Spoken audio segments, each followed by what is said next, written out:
This channel does not promote any violence, harmful, or illegal activities. All content provided by this channel is meant for an educational and information purpose only. 1952, 1969, 1971 ও 1990 এর আন্দোলন সংগ্রামের ইতিহাস বিকৃত করা হচ্ছে। 2024 এর ইতিহাস কোনোভাবেই বিকৃত হতে দেয়া যাবে না, মন্তব্য করলেন জামায়াতে ইসলামী নেতা আমির সাফিকুর রহমান। আর ঠিক কি বলেছেন জামায়াতে ইসলামী নেতা? জানতে হলে অবশ্যই আপনার নজর থাকুক আর প্লাস নিউজ ডিজিটাল। 1952, 1969, 1971 এবং 1990 সহ সমস্ত আন্দোলন সংগ্রামের ইতিহাস বিকৃত করা হয়েছে। 2024 এর ইতিহাস বিকৃত করা যাবে না। এই গণ অভ্যুত্থানের ইতিহাস মুছে যেতে দেবে না জামাত, বললেন বাংলাদেশ জামায়াতে ইসলামী নেতা আমির সাফিকুর রহমান।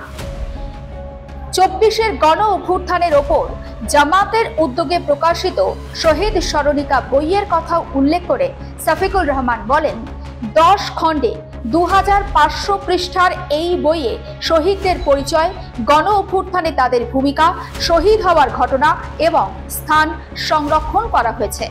এই গণ অভ্যুত্থানের ইতিহাস মুছে যেতে দেবে না জামায়াতে ইসলামী। শহীদ স্মরণিকা ঈদের পরপরই প্রত্যেক শহীদের পরিবারে পৌঁছে দেওয়া হবে বলে ঘোষণা করেন তিনি। সংগ্রামে শহীদ, আহত ও পঙ্গু হয়ে যাওয়া ব্যক্তিদের জামাত জাতীয় সম্পদ হিসাবে মূল্যায়ন করবে বলেও মন্তব্য করেন সাফিকুর রহমান। তিনি বলেন, যে মা বাবা সন্তান হারিয়েছেন, যে বোন স্বামী হারিয়েছেন, যে সন্তান পিতামাতা হারিয়েছে, তারা গত বছর রমজানে একত্রে সেহরি ও ইফতার করেছেন।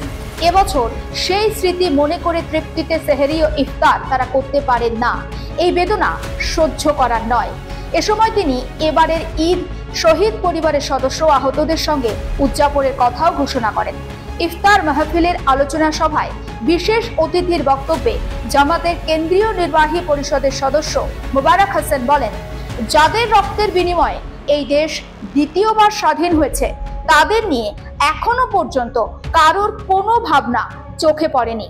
জামায়াতে ইসলামীর আমিরের নির্দেশে প্রত্যেক শহীদ পরিবারকে 2 লক্ষ টাকা এবং আহতদের খুঁজে খুঁজে চিকিৎসা ও পুনর্বাসনের উদ্যোগ নেওয়া হয়েছে। আমির নুরুল ইসলাম বলেন, আমাদের শহীদেরা একটি বৈষম্যহীন বাংলাদেশ গঠন ও ন্যায় বিচার প্রতিষ্ঠার যে স্বপ্ন দেখেছে, সেই স্বপ্নের বীজ জামায়াতে ইসলামী তার প্রতিষ্ঠাকালেই বুনেছে। শহীদদের স্বপ্ন পূরণে ইসলামী ভবিষ্যতেও বা জামায়াতে ইসলামী ভবিষ্যতেও কাজ করবে। বাংলাদেশের স্বাধীনতা সার্বভৌমত্ব রক্ষায় সকলকে ঐক্যবদ্ধ হয়ে রাজপথে নামার আহ্বানও জানান তিনি। সব মিলিয়ে বাংলাদেশে নির্বাচন ঘোষণার আগে নিজেদের মতো করে আসরে নেমে পড়েছে সমস্ত রাজনৈতিক দলগুলি।